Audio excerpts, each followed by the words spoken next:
A carta aos Hebreus. O autor dessa carta é anônimo, e as pessoas se perguntam há muito tempo se foi Paulo quem a escreveu, ou se talvez um de seus colegas de trabalho, como Barnabé ou Apolo. Mas a verdade é que nós simplesmente não sabemos. No capítulo 2, descobrimos que o autor tinha um relacionamento de primeira mão com os discípulos que estavam em torno de Jesus. Portanto, sabemos que essa carta está ancorada nos ensinos dos apóstolos. Também não sabemos quem era o público-alvo dessa carta ou onde eles moravam. O autor os conhece muito bem e assume que eles têm um conhecimento profundo das Escrituras do Antigo Testamento, especialmente o enredo dos 5 primeiros livros da Bíblia, a Torá, sobre como a família de Abraão se tornou a nação de Israel, sobre como Moisés os conduziu da escravidão no Egito para o Monte Sinai, onde eles receberam a Torá e fizeram uma aliança com Deus, onde construíram um tabernáculo onde o sacerdote fazia sacrifícios.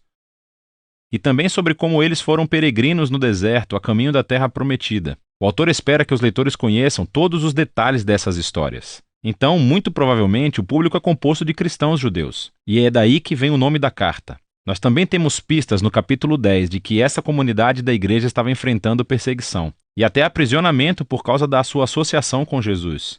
Alguns na comunidade estavam se afastando de Jesus e abandonando a fé completamente. E isso explica o propósito e a estrutura dessa carta.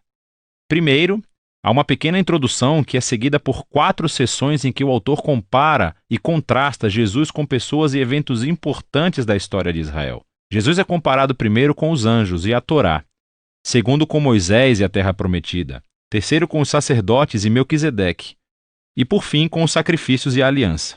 E o autor tem 2 objetivos principais em todas essas comparações. O primeiro objetivo é elevar Jesus como superior a qualquer pessoa ou qualquer outra coisa, mostrando que Jesus é digno de toda a sua confiança e devoção. Mas o segundo objetivo é esse: desafiar os leitores a permanecerem fiéis a Jesus, apesar de perseguição. Em todas as sessões, ele inclui uma forte advertência para não abandonar Jesus. Então, vamos nos aprofundar melhor e ver como tudo isso se desenrola. A exaltação de Jesus começa na primeira frase da introdução. No passado, Deus falou aos nossos ancestrais de muitas maneiras diferentes, mas nesses últimos dias ele falou conosco através do seu Filho. Assim, o autor está dizendo que Jesus é superior a todas as formas anteriores pelas quais Deus se revelou a Israel. Ele então faz uma assombrosa afirmação de que Jesus é o esplendor da glória de Deus e a impressão exata da natureza de Deus. Essas metáforas indicam a maior aproximação possível entre Jesus e Deus. Então, Jesus é o que os raios de luz são para o sol, ou Jesus é o que a impressão de cera é para o anel de sinete. Para esse autor, não há Deus separado de Jesus. Jesus é Deus feito humano como Filho. E é essa visão elevada de Jesus que é explorada ao longo do restante da carta. Na primeira sessão, o autor compara Jesus com anjos, o que pode parecer estranho. Por que anjos? Na tradição judaica foi ensinado com base em Deuteronômio capítulo 33, verso 2, que a Torá e as palavras de Deus foram entregues a Moisés no Monte Sinai por anjos.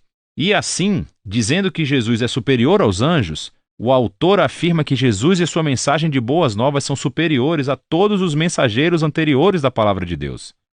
E assim o primeiro aviso flui desse mesmo ponto.